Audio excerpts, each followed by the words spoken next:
Okay, time to talk about my first play that I ever read, and it's still to this day my favorite play to ever read.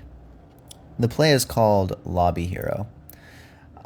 Some of my colleagues have been aware of Lobby Hero for a while, but I definitely want to bring it back in some fruition because it is a wonderful play. Uh, and the reason why I think it's so great is because it's honestly very, very simple.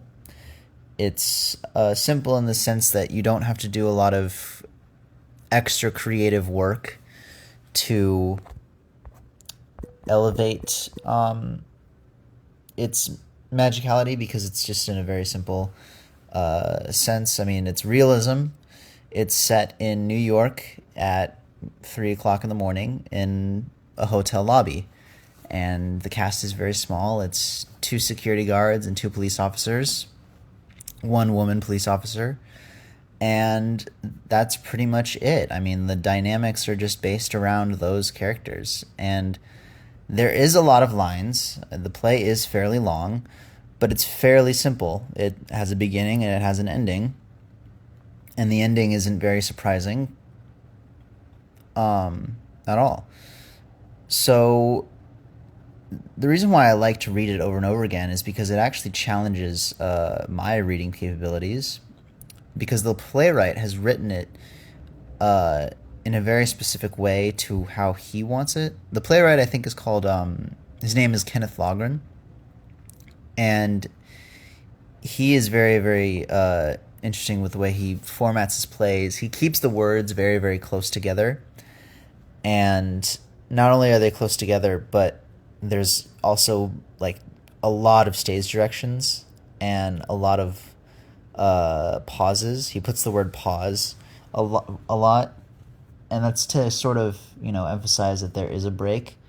And to the point of view of an actor, and the director, you can decide whether or not you want to use that pause or not. But it having it in the play script kind of tells you and gives you the information that there should be something to a break. There should be something there that changes the dramatic shift and creates kind of a small little beat.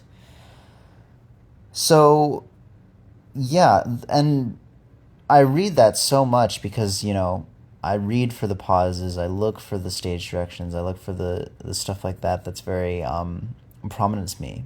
Because I kind of want things to be a little bit obvious.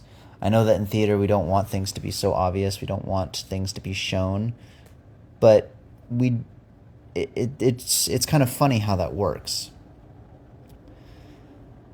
With reading it, though, reading it enough to get a grasp of the obvious objectives, the obvious people, getting it close to the setting is great.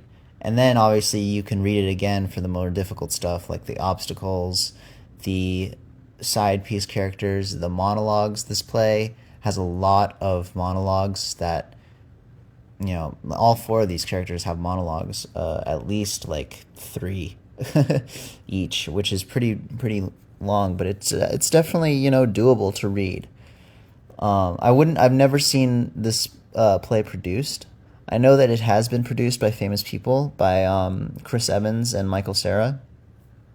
They were two of the big characters in that play, and so I think that any starting point of any play, that's the play that you're gonna love and you're gonna want to read over and over again, because at least you know it so well and you're willing to keep going. So I would suggest starting there.